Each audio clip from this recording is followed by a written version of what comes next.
આપણે સૌએ બાસ્કેટ ચાટ કે મસાલા બાસ્કેટ તો ખાધા હશે, પરંતુ શું તમે સ્વાસ્થ્ય માટે હેલ્ધી એવું રાગી અને જવના લોટમાંથી બનેલું ચીઝ કોર્ન હેલ્ધી બાસ્કેટ ખાધું છે? નહીં ને? તો આવો આજે આપણે ફૂડ રેસિપિસ્ટ નીનાબેન દેસાઈ પાસેથી ચીઝ કોર્ન હેલ્ધી બાસ્કેટ બનાવવાની રેસિપી વિશે જાણીએ. નમસ્કાર, હું છું નીના દેસાઈ. આપના માટે આજે લઈને આવી છું ચીઝ કોર્ન હેલ્ધી બાસ્કેટ. એ હેલ્ધી એટલા માટે છે કે એમાં રાગીનો લોટ છે, જવનો લોટ છે. બાસ્કેટ માટે જે મેં વાપરેલો છે તે રાગીના લોટમાં ભરપૂર પ્રમાણમાં કેલ્શિયમ છે અને જવના લોટમાં ફાઈબર છે, જે હેલ્થ માટે ખૂબ જ બેનિફિશિયર છે. અને બીજું એ છે કે મકાઈમાંથી બનાવ્યું છે. મકાઈ, ચીઝ, પનીર અને બીજા બધા ઇન્ગ્રેડિયન્ટ્સ છે. તો ચાલો આપણે આજે બનાવીએ હેલ્ધી ચીઝ કોર્ન બાસ્કેટ. રાગીનો લોટ છે લગભગ 100 ગ્રામ લીધેલો છે. જવનો લોટ છે એ પણ લગભગ 100 ગ્રામ લીધેલો છે આપણે. અને એની અંદર નાખવા માટે સોલ્ટ છે અને મરી પાવડર છે અને જીરું પાવડર છે. એ નાખીને લોટ બાંધવાનો છે. એ પછી સ્ટફિંગ માટે આપણે તેલ મૂકી એમાં મકાઈ સાતળવાની છે. મકાઈ બરાબર સતળાઈ જાય એમાં આ લસણ મરચાની પેસ્ટ છે એ નાખવી અને પછી એના મસાલામાં આ છે પીઝા સિઝનિંગ છે, પછી આ ધાણા જીરું પાવડર છે, ચીલી ફ્લેક્સ છે અને આ મીઠું છે.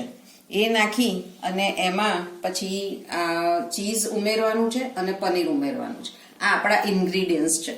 એક પેનમાં લગભગ 2 ચમચી જેટલું તેલ લેવાનું છે.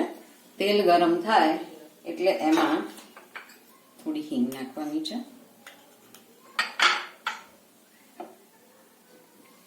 એમાં જ સિઝનિંગ નાખી દેવાનું છે આપણે. એ છે પીઝા સિઝનિંગ છે, એ લગભગ આપણે 1.5 ચમચી જેટલું નાખ્યું. પછી નાખવાનું છે ચીલી ફ્લેક્સ. ચીલી ફ્લેક્સ લગભગ 1/2 ચમચી જેટલું નાખ્યું છે. પછી એમાં નાખીશું આપણે ધાણા જીરું પાવડર. એ નાખી બરાબર ગરમ થાય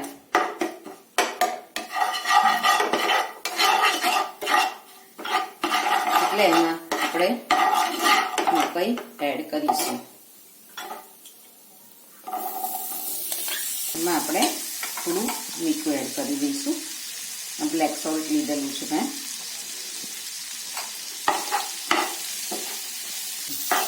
હવે આને બરાબર સતળાઈ જાય એટલે એમાં તુલસી પાન તોડીને 4 થી 5 તુલસી પાન છે તોડીને એડ કરવા.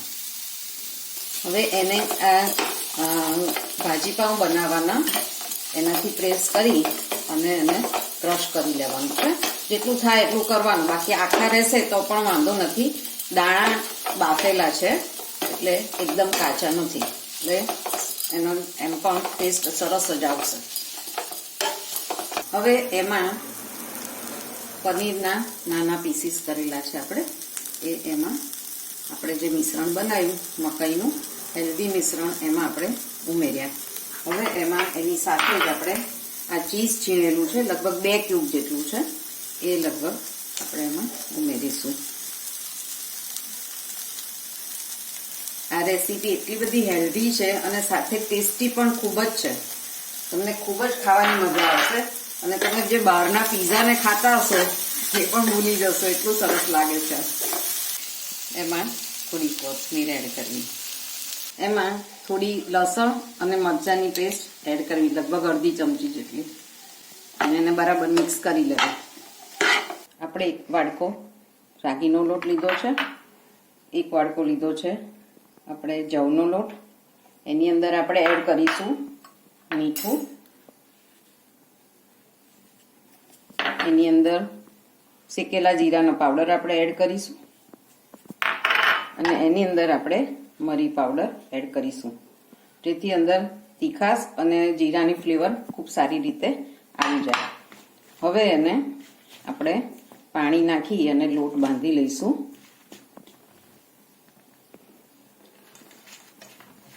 લોટ બહુ ઢીલો નહીં અને બહુ કઠણ નહીં, એ રીતનો આપણે લોટ બાંધવાનો છે. લગભગ અમે જે લોટ કણક બાંધેલી છે એમાંથી એક લુવો લઈ અને એને આપણે વણવાનો છે.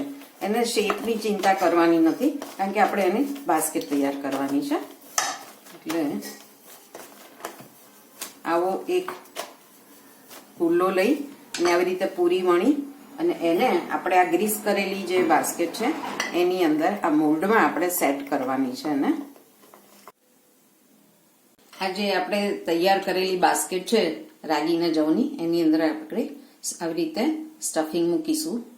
એવું બધી જ બાસ્કેટમાં આપણે સ્ટફિંગ મૂકી દઈશું. જે રીતે આપણે પહેલા પૂરી વણી એવી રીતે વણી લેવાની છે.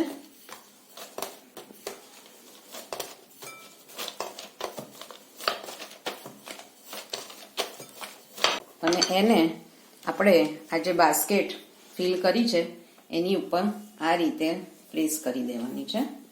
અને બાકીનો પોર્શન આપણે બાજુમાંથી કાઢી નાખવાનો છે. હવે આ જે બાસ્કેટ છે એને આપણે ફિલ કરી દીધી છે અને ઉપરથી પેક કરી દીધી છે. એને આપણે આ તેલ છે એ તેલમાં આપણે એને ઊંધી ફ્રાય થવા માટે પહેલા નાખવાની છે.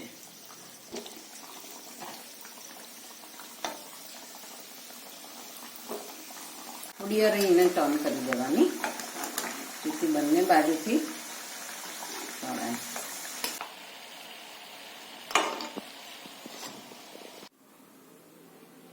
આપણે આ રીતે જે ઓઇલમાં ફ્રાય કર્યું એ આ રીતે બાસ્કેટ બહાર નીકળી.